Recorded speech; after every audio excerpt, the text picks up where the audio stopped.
Елімізде 2024 жылдың қорытындысы бойынша 78 мыңға жуық отбасындағы 413 мың адамға атаулы әлеуметтік көмек тағайындалған.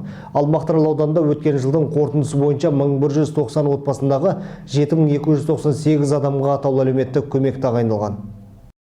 Ақшалы төлем түрде қолдауды жүзеге асыру және отбасының еңбекке қабілетті мүшелерін жұмыспен қамтуға, жәрдемдесудің белсенді шараларына тарту арқылы отбасын қиын өмірлік жағдайдан шығару атаулы әлеуметтік көмектің басты мақсаты. Өңірде күнкөріс деңгейі ағымдағы жылы 46.890 теңге болса, кедейлік шегі 32.823 теңгені құрайды.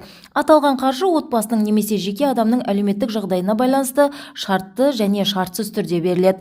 Атаулы әлеуметтік көмекті кімдер алады және оған өтініш беру тәртібі қалай жүзеге асырылады? Мансап орталығының мамандары таныстырды.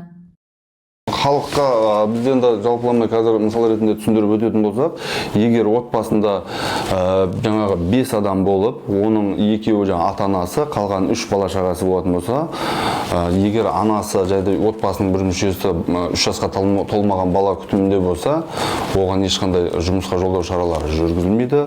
Оның жаңағы жолдасында егер жұмысқа қабілетті мүшесінде 150 мың айлық болатын болса, айына сол 150 мың айлық отбасының әрбір мүшесіне бөлініп, ай сайынғы сол табыспен кедейлік шегінің айырмасы төленеді.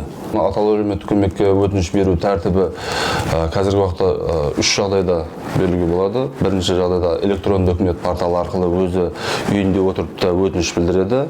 Екіншісі жаңағы проактивті форматта, егер одан алдыңғы 90-да атаулы әлеуметтік көмек алған жағдайда оған SMS түрінде 1414 хабарлама барады. Соған «Я» деп жауап беріп, өзінің жеке счет номерін банкте көрсетсе, ол өтініш автоматты түрде келіп түсетін болады. Үшінші жағдайда ол БВО деп нелады, жаңағы халық банктің приложениесі арқылы атаулы әлеуметтік көмек алушы болып табылатын болса, сол жерден де өтініш берушіге SMS хабарлама барады. Сол жерде «Я» жоқ деп, егер өтініш білдіретін болса, «Я» деп жауап береді. Сол кезде біздің ақпараттық жүйеге автомат түрде өтініші келіп түседі.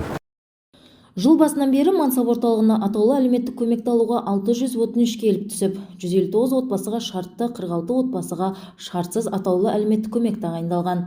Мадина Нұрланқызы, Біржан Нұрланұлы, Ғани Бекбаев, ақпарат Мақтаарал ауданынан.